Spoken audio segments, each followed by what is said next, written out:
Welcome, everybody. Thank you for being our small audience today. Welcome to CADA's first Lunch and Learn. Yay! So as you know, or may not know, we are interior design and branding experts. We ensure that all of our clients get the best information on retail trends. We share our research ideas and insights so that we can, we have these lively debates in the office, and we thought we'd share it with an audience. So I want to thank you all for joining us today. It's 30 minutes debate to discuss everything that's unanswered and unexplored, which is going to be really fun. So just a little bit of housekeeping. We are recording, and so you're welcome to turn off your video if you like. We have two speakers. Dan Higgett, as you may know, our head of new business development and client services, and Sarah McKenna, she's there, CADA's new business manager. We would love everyone to engage. Now, usually what we would do is put questions into the chat. We're a small group, so I mean, at the end, if you want to just ask a question, I reckon just go for it. So yeah, so experience. We know experience as an event or an occurrence in retail, food, and events. Is the term experience used too loosely to describe an event or a transaction? Are brands really giving their consumers something memorable or useful, or are they just dressing up the process of give and take? Dan and Sarah are going to take us through the variant of questions that arose from their research of this topic. So I'm going to kick them off with their first question. Is experiential retail all about sales or more about marketing and brand building? Thank you, Meher. Well, I think to start off with that, it can be about both, or it can be about either, in the sense that as a brand, I think what you need to do is understand if you're using experience or you're creating experiences in space, are you doing it as a, what is the purpose? Are you trying to drive sales? Are you allowing someone to experience a product or something that you sell in order that you convert that? Or are you trying to create an add-on to what your core brand is that will be enticing for customers, which is either about generating brand loyalty, generating repeat visits, or generating great engagement with the brand from your customers? And Dan, do you think that it has to come from a place of what are we about as a brand? What do we mean to our customers, rather than we have a vast amount of expensive real estate that we suddenly don't know what to do with because we feel that so much of that space that used to be dedicated to product, that's now being put on, that's now being purchased online, and we're not quite sure what to do with that space. So we're thinking experiential. Well, I think it's a good point, Sarah, because I think a lot of retailers have exactly that problem right now. We've seen it, having been experts in F&B, we've seen this happen quite a lot over the last 5 or 10 years anyway, with retailers realizing they were overcapacitated in certain locations and seeing food or coffee shops or cafes or something that seems like a simple plug-in to take up some space can actually, solve a problem. Whereas in fact, the problem may be more fundamental than what do I do with this 2,000 square feet that I've managed to free up. And I think the same could be said for experiential as a concept, as in offering experiences in retail spaces. The impact of sales moving online over the last 10 years, and it being particularly speeded up over the last 18 months through COVID, has meant that those opportunities or problems are now more acute. There are some retailers who were struggling with capacity in their physical retail sites who now see their online channel as the engine of their business and are able to look at their physical space as spaces for engaging with customers and creating really meaningful brand experiences or telling those brand stories.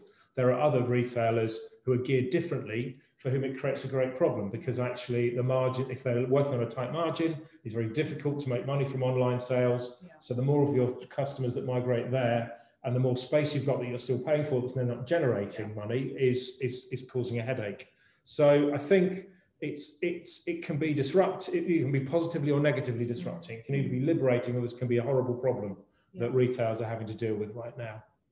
Which, I mean, if we had to look at some examples of retailers who are doing a really good job of experiential, well, I think there are some that jump out, aren't there? Sorry. I was just going to say there are some that jump out. Nike, for example, Apple, Casper, the bed people in New York with their pods. But what really stands out is that all these ones that come immediately to mind are usually proprietary brands. Mm-hmm. Yeah.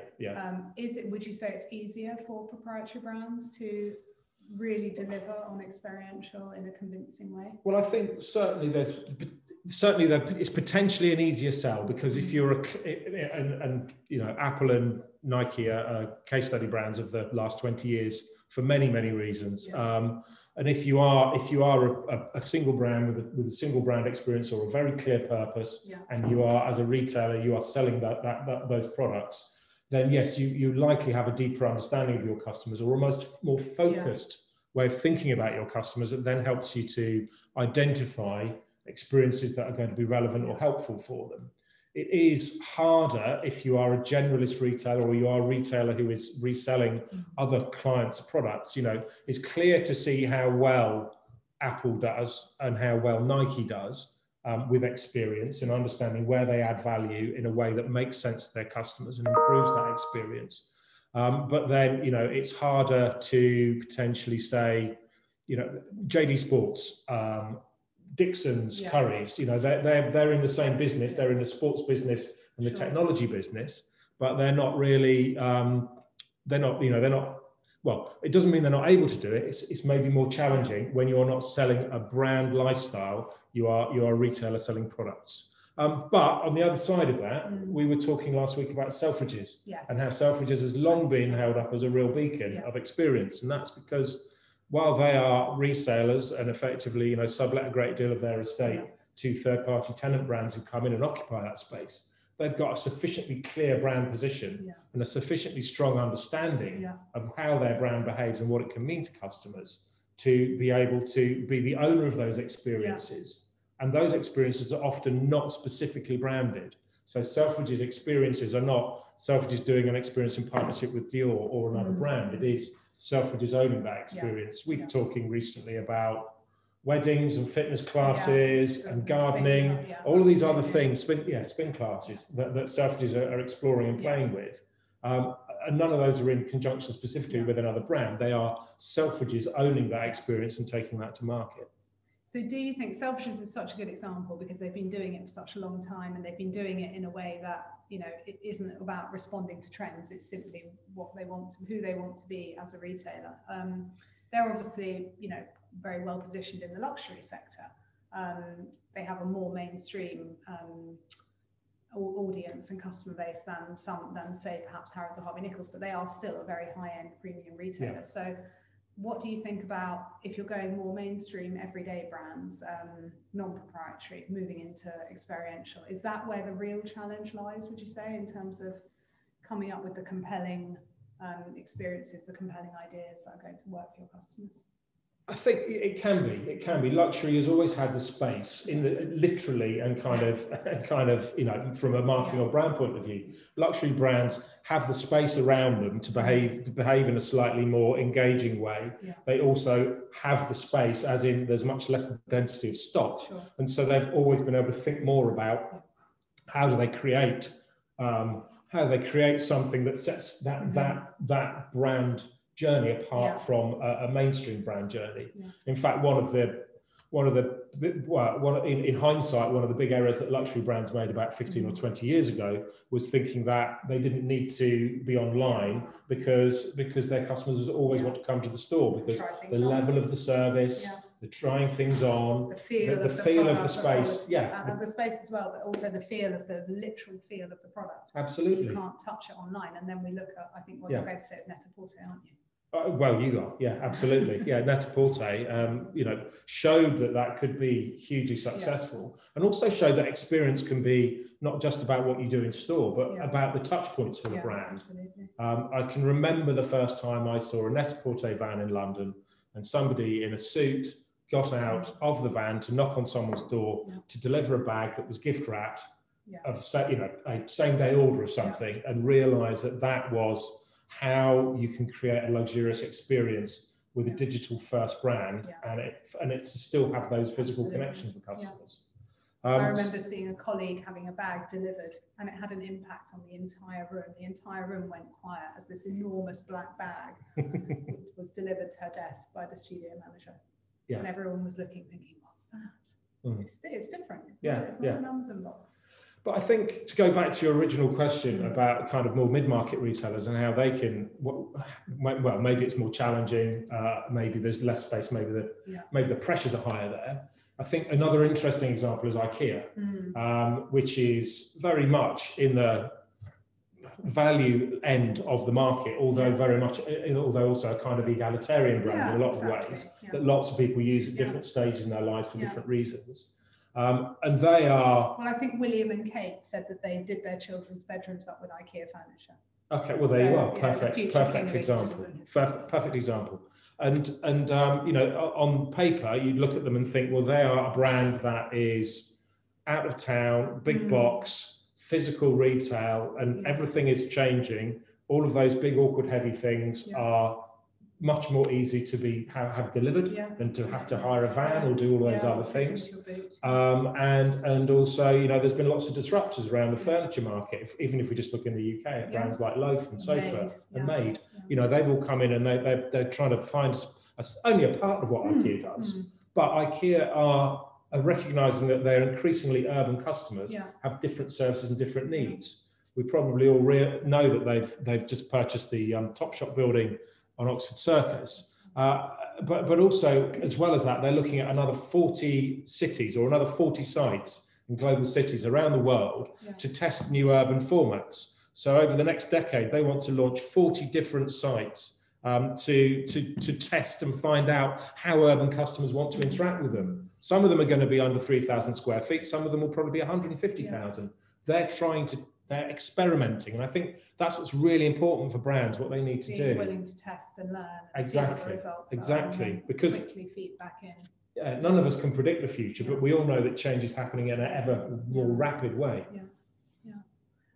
Looking at one thing I've noticed, looking at the difference between mainstream and luxury, perhaps, is where's the difference between what you might call experiential, immersive retail, and what really amounts to sort of adding a bolt-on service or expanding into an adjacency. So perhaps you already sell a lot of hair product and beauty products and you add a salon. Does that count as experiential? And does it matter actually? I think that's a really good point, because in fact there's nothing wrong with just being a very good retailer. You don't have, you know, the experience is not a necessity, and in fact a lot of the times, you know, this is, as we said at the beginning, this is potentially born out of, we've got a problem because we're overspaced. What can we put in this space to make it better? Well, maybe actually you can just, you know, find some new product groupings or categories that mean something to your customers, retail those really well, merchandise them very well, and generate revenue from them. And equally, not every retailer should be an experience-driven retailer. You know, Boots are doing some interesting things in the areas you just touched on. They're experiencing where they're looking at just elevating their beauty, having more consultation, having a better retail-driven store. It's not necessarily going into experiential. It's just making sure their retailing is improved. And some brands, you know, again, we were talking about this earlier on this week, Sarah, when we were mentioning Aldi, is that they're not an experience retailer. They're a value, quality, and efficiency retailer. Although one of the things that they've done for a long time to drive foot traffic is use the special buys in the centre of the store, which change twice a week.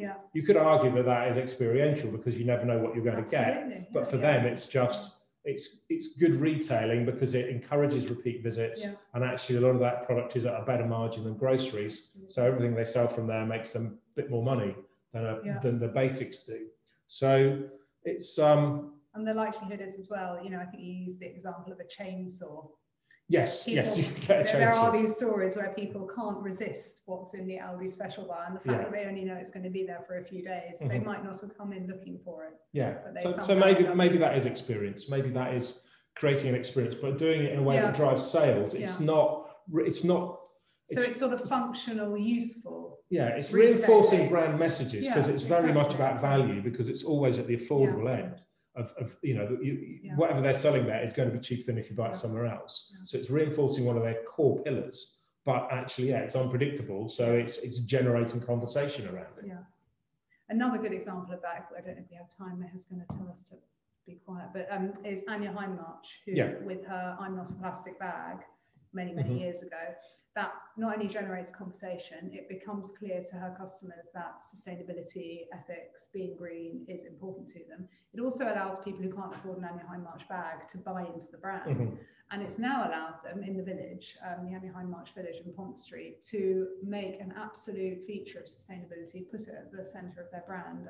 And it doesn't feel forced, or it feels very natural, like a natural progression for them, something they're exploring because it's important to their customers, rather than we're being green because that's the thing to do at the moment. And I think probably one of the most interesting experiments in what experience might mean, or in how a brand can begin to spread its wings, is exactly what Anya Hindmarch is doing on Pont Street at the moment. So as well as the core store, as well as the personalisation, there's bespoke store, they've opened a cafe, they've got a pop-up site which has had vegetables, has been a hair salon, is now a Christmas shop, you know, all of it, which are lots of completely unconnected brand connections, but the brand has almost given itself permission to do that. But at the heart of that is sustainability. One of the pop-ups currently is there's a range of leathers that are completely naturally dyed and naturally treated that will biodegrade at the end of their life. And so one of the stores is just to focus on that range, and also on that a huge tank in the centre, watching that biodegrading occur in real time. So there's a great sense of playfulness, but also understanding who their customers are and what's important to them. And I guess, again, coming back, you know, because it is a luxury brand, is that one of the points is that it often working that luxury segment gets you closer to your customers, and you understand them better, and you know them better, and so you have more insight into how they might want to connect with your brand. Okay. So you have a more. I have a question. Sorry, go on. And I'm hoping you guys can answer.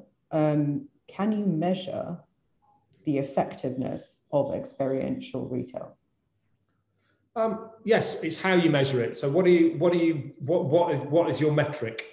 Absolutely, it could, because one of the things it could do is drive sales. So therefore, we're going to put this experience in. It's going to be about a new product that we're launching, or an existing range that we think is underperforming, and we want to let more people know about it. And therefore, we expect to deliver X% uplift as a result of those sales. Other way, but that's just one. That's the most sort of typical retail thinking around it. But that's, you know, you can use experience to promote a product range or a product grouping. The other way is to think of, in terms of brand connection, brand engagement, customer engagement, customers signing up to something. We want to generate 5,000 new online customers. So we're going to use an experience to drive that. Or we want brand engagement, we want to increase footfall. So actually we're not bothered about sales in this, you know, let's say you've got a multi-store floor store, you know, 4 or 5 floors. And you want to drag people up to the top, because if you can get them to the top, as they start to circulate down, inevitably a proportion of them will start purchasing. So if you could measure footfall, you could say we need to increase the footfall on this floor by X% over the next 6 months, and that would be judged as a success. So it's really, there are lots of different ways of measuring it, but it's about understanding what are your brand attributes and strengths, and how is this experience going to connect, so that the brand experience is meaningful to the brand that owns it and is relevant to the customers that you're trying to attract. And then it's working out what the metrics are that you want to do to measure that. Well, thank you. Okay, so we're about time, but I'd like to open the floor to questions. If anyone has a question, you'll feel free to put it in the chat. Feel free to just unmute yourself and ask. There are a number here that I've got. Is anyone? Oh, yeah. Can I just say something? It's Richard Knowles here. Hello, Richard. Hi. I just wanted to apologise for my meeting overrunning and not getting here until about 5 minutes ago. Oh, that's but fine. I promise I will listen to the whole thing and get back to you with any questions, because I really did want to listen to the discussion. I just apologise again for being late. So I haven't got any questions because I've only been here 5 minutes. Apologies. I think we've had some trouble with the links that were sent out as well. Which is why we're such an intimate group.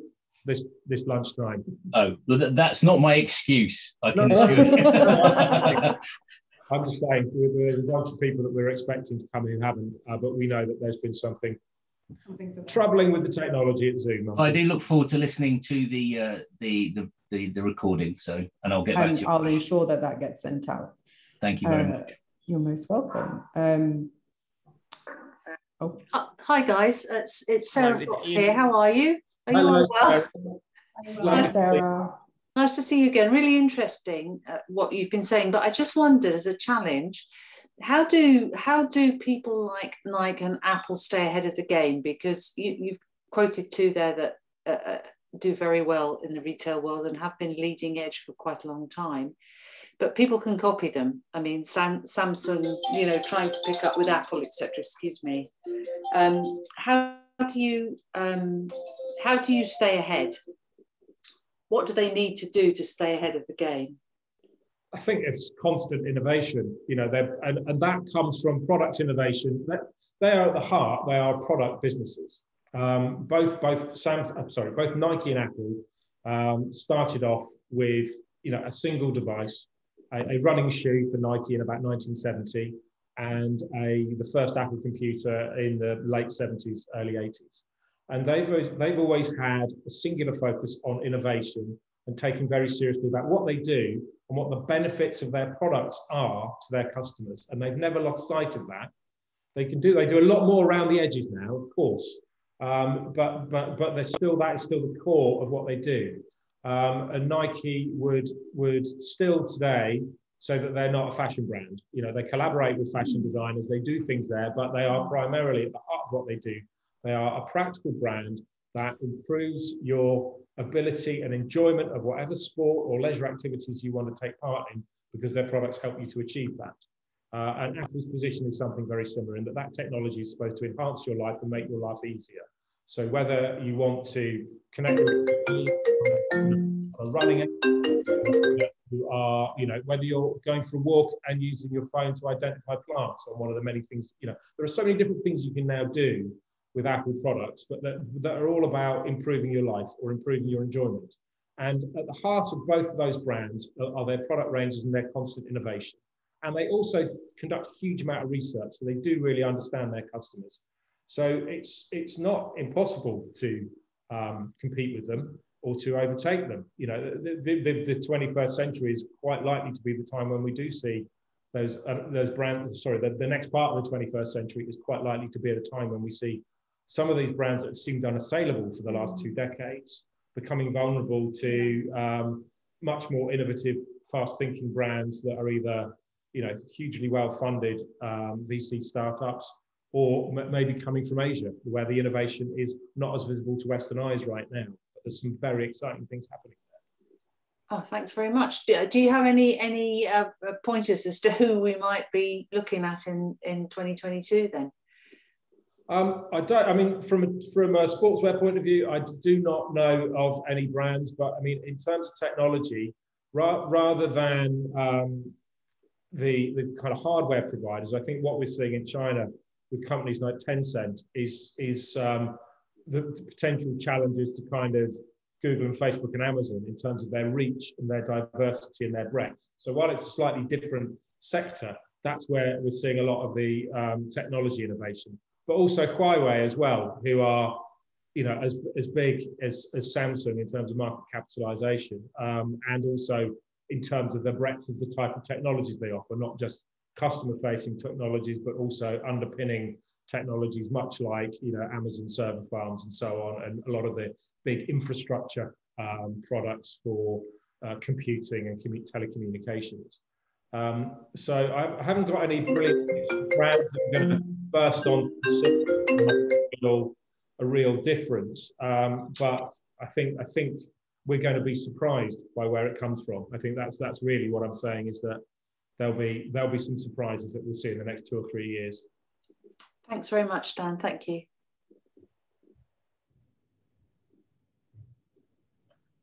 Sorry, I was on mute and I started talking. Do we have any other questions? I think we have time for one more.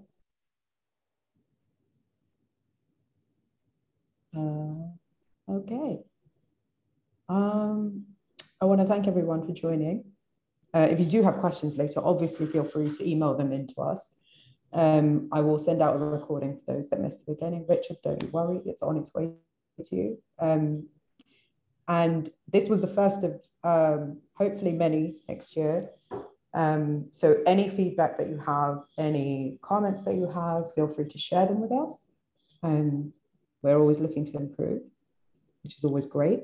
But have a great rest of your lunch. If you haven't already had it, enjoy it. And have a great, oh, Ian. Hello, Ian. Hello. Hi, sorry, did you have a question? I did have a quick question. I was talking Go over, for it. the system was on mute. What's your take on Hollister when they try and create queues in their stores to sort of bring a bit of tension and atmosphere? Well, I think there's always been that kind of trying to generate excitement by seeing people queuing. It's not just, and you see Hollister's a great example, but also what Supreme do with their very limited edition drops of product that you see people. The Apple store gets used, doesn't it? Absolutely. And I think what it's about is about creating excitement. I was in Soho at the weekend, and there was a queue for an unspecified store that was selling something that I couldn't work out what it was. And there were about 150 people. There was no branding on there, and it wasn't a pop-up sale. It was some brand experience that, as I was not a woman under 25, it was not on my radar, and I didn't know what it was. But there were about 150 people all waiting to queue up, and you could tell what the demographic was just by looking at the queue. So it works, and it does generate an excitement, but it's about making sure that that's a real and genuine excitement. Sarah's point of Apple. They didn't create those queues. Those queues were created by people genuinely wanting to be the first to buy those new products in store. Supreme and Hollister do it more in terms of there's only 200 of these. So if you want to be one of those 200 people to buy them, you better get here. But that's what, 30 years ago, that would have been the January sales, and that would have been what was reported on the news on New Year's Eve. People sleeping in sleeping bags. The next sale used to get people sleeping. Women would go and sleep outside next stores, and they'd open at 5 o'clock in the morning. Yeah. And it just seems insane because the price of the price of the pre-sale garment isn't that high. But it was enough excitement, and it's enough excitement about the fact that the whole store was going half price. I think it's a lot. It's in that sense, it can go back to events, and this is where these kind of things come from. It's like events where you've got restricted entry, so it's a club or an exclusive place, and you see lots of people queuing up, and some people being let in and others being turned away. And in fact, that whole idea of having an opening time for a show before you could book shows. Before we could book seated tickets, when you had, if the circus had 300 seats, the first 300 people in the queue would get in before booking. I'm talking 50, 100 years ago. So there's long been this way of visualizing the demand for a brand or an experience by visibly holding your people outside. But it's in some ways it's kind of dubious unless people really want it, to force people to do it. Yep. Yeah, it's the sort of thing that could backfire if you don't get it right as well, I assume. Absolutely, Ian. Yeah, and especially these days, you wonder how ready people are to stand, in close proximity to other people for long periods of time to wait for a product. Time will tell.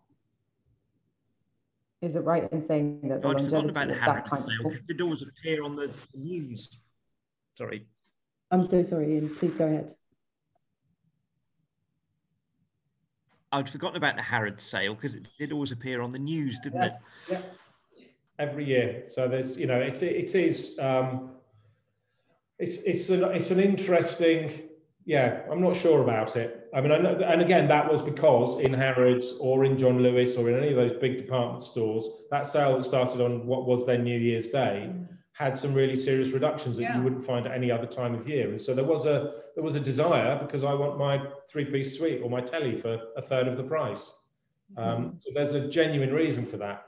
And they actually did turn their sale into an experience of itself. So for many years outside, they were serving hot chocolates, and they'd have like circus people there for kids. And, you know, there was a point of, in the morning time, we'll give you treats and we'll give you Christmas things and whatever it is, or winter treats, because you've waited for whatever. What is their tagline? There's only one sale, kind of thing.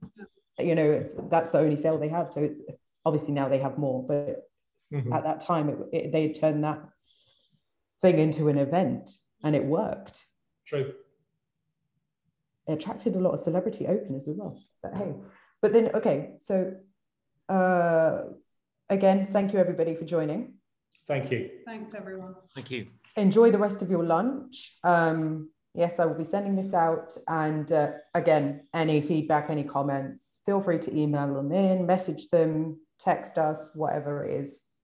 And hopefully we'll see you at the next one where everyone can join properly and there's no like technology mishaps. I'm on it. IT support is on it. Don't worry, guys. Thank you very much. Thank you all. Thank you. Thank you so much. Day. Thank you. Bye. Bye-bye.